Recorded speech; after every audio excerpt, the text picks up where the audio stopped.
వెళ్ళి పుస్తకం ఇంటికి వచ్చినప్పుడు చూశాను కదా. ఆహా, మీ తమ్ముడెక్కడమ్మా? తప్పిపోయాడు మావయ్య. చాలా రోజుల నుంచి వాడి కోసమే సిటీ మొత్తం వెతుకుతున్నాను. నాకు అమ్మ లేదు, ఇప్పుడు తమ్ముడు కూడా లేడు. నీకు ఈ మావయ్య ఉన్నాడమ్మా. ఈ రోజు నుండి నువ్వు నా పెద్ద కూతురివి. నన్ను మావయ్య అని కాదు, డాడీ అని పిలవాలి. మా చెల్లికి జరిగిన అన్యాయానికి నేను మహారాణిలా చూసుకుంటానమ్మా. ఆమెకి దక్కాల్సిన గౌరవం, ప్రేమ, ఆస్తి, అధికారం అన్నీ నీకొచ్చేట్టు చేస్తాను. నువ్వు మాత్రం ఈ రహస్యాన్ని ఎవ్వరికీ చెప్పనని మాటివ్వు. నా కూతురుగానే పెరుగుతానని ప్రమాణం చేయి తల్లి.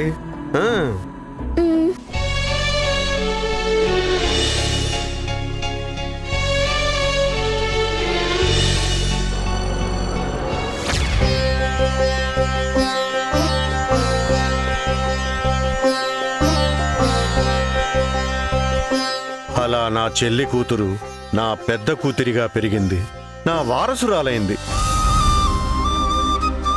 నా సంతోషానికి బలమై ఈ ఇంటికి పెద్ద దిక్కుగా మారింది. అంటే నిహారిక మా అక్క?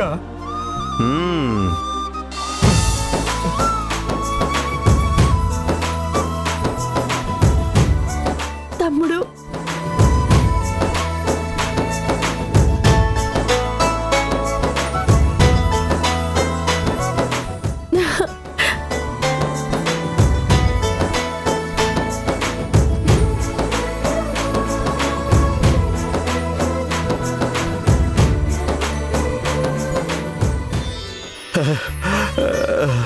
నీకోసం నేను మావయ్య ఎంత వెతికామో తెలుసా? పక్క రాష్ట్రాల్లో పోలీసులకు కూడా ఇన్ఫార్మ్ చేశాము, కానీ ఎవ్వరూ నీ గురించి చెప్పలేదు. నువ్వు ఎక్కడున్నా సంతోషంగా ఉండాలని కోరుకున్నాను. అలాంటిది నువ్వే మమ్మల్ని ఇలా వెతుక్కుంటూ రావడం నిజంగా మా అదృష్టం.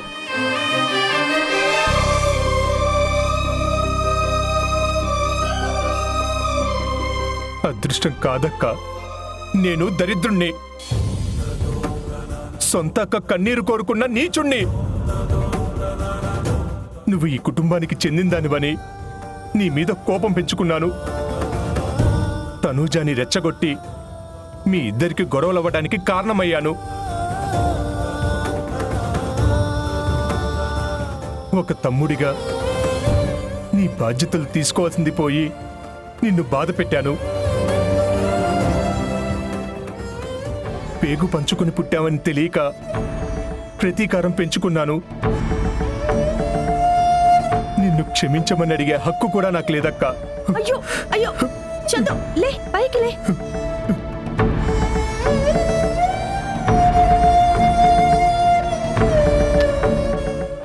అపార్థం చేసుకోవడం వల్లే ఆవేశపడ్డావు. ఇప్పుడు నిజం తెలుసుకున్నావు కదా, అది చాలు. చందు ఒక్కడే కాదు, నేను కూడా నిజం తెలుసుకున్నాను.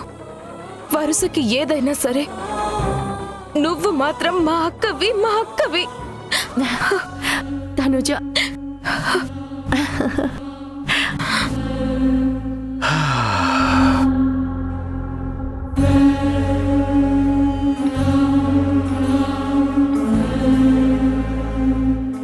సొంత చెల్లెల్ని కాదు అని తెలిసి కూడా నా మీద ఎంతో ప్రేమ చూపించావు.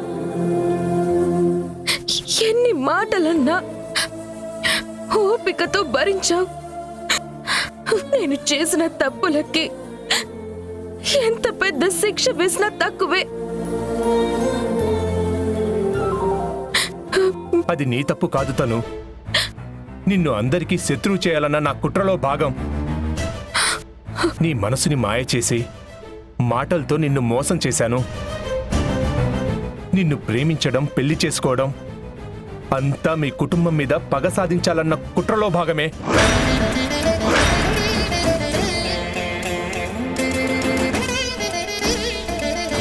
అంటే నీకు నా మీద ప్రేమ లేదా?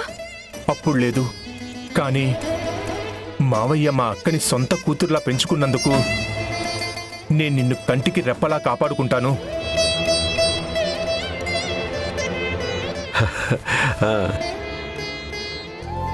జీవితాంతం నీ కంట కన్నీరు లేకుండా చూసుకుంటాను. తెలియక జరిగిన పొరపాటుకి నన్ను క్షమించుతాను. క్షమించాల్సిందే నేను కాదు చందు. మనిద్దరం వీళ్ళిద్దరికి క్షమాపణ చెప్పాలి. అక్క, డాడ్, నా మీద మీరు పెంచుకున్న ప్రేమ తెలిసి కూడా చందు మాటలకి ఇన్ఫ్లుయెన్స్ అయ్యి మిమ్మల్ని చాలా బాధ పెట్టాను. నన్ను క్షమించండి. మావయ్య, మా అమ్మ అక్క చనిపోవడానికి కారణం మీరే అనుకున్నాను. కానీ మావయ్యే తండ్రై కూతురులో చెల్లిని చూసుకునే గొప్ప మనసు గుర్తించలేకపోయాను. మీరు నాకు నా అక్కకి పునర్జన్మనిస్తే నేను మీ ప్రాణాలు తీయాలనుకున్నాను. అల్లుడిగా మీ ఇంటికొచ్చి ఇన్ని రోజులు చేసిన తప్పులకి ఎన్నిసార్లు క్షమాపణ చెప్పినా ఎంత పెద్ద శిక్ష అయినా తక్కువే. నో నో నో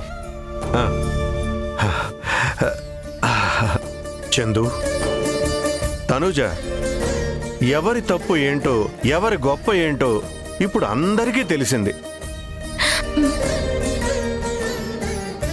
మన మధ్య సంతోషమే ఉండాలి, క్షమాపణలు కాదు.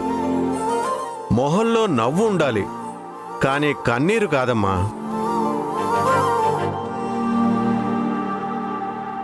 నేను దూరం చేసుకున్న నా వాళ్ళంతా నా చుట్టూ వచ్చారు. ఒకరినొకరు అర్థం చేసుకుంటూ మనమంతా ఒకే కుటుంబంలా కలిసి ఉండాలి. కలిసే ఉంటాం మావయ్య, అందులో ఏ అనుమానం లేదు. మీ నమ్మకానికి మాది గ్యారంటీ. ఇక మన కుటుంబంలో సంతోషమే తప్ప సమస్యలే ఉండవు.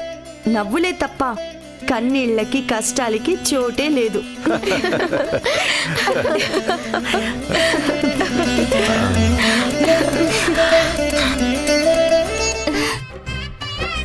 ప్రాసెస్ అంతా ఓకే కానీ పాటలేం పాడరా? దయచేసి ఎవరైనా పాడండి, లేదంటే నా భార్య గాత్రదానం చేయాల్సి వస్తుంది. ఆ పాటలకి గుండెపోటులు గ్యారంటీ. నన్ను ఇంత ఇన్సల్ట్ చేస్తారా మీరు? నా టాలెంట్ ఏంటో చూపిస్తాను మీకు. ఆ?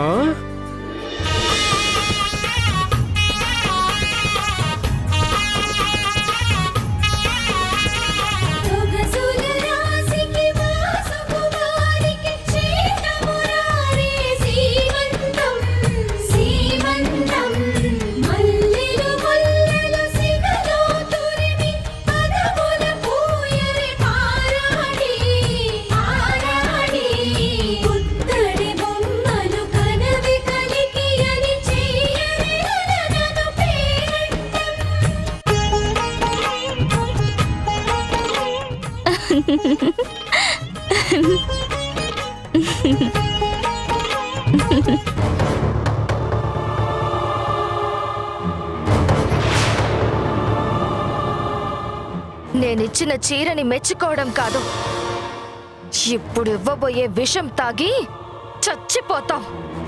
సిద్ధంగా ఉండు సాక్షి.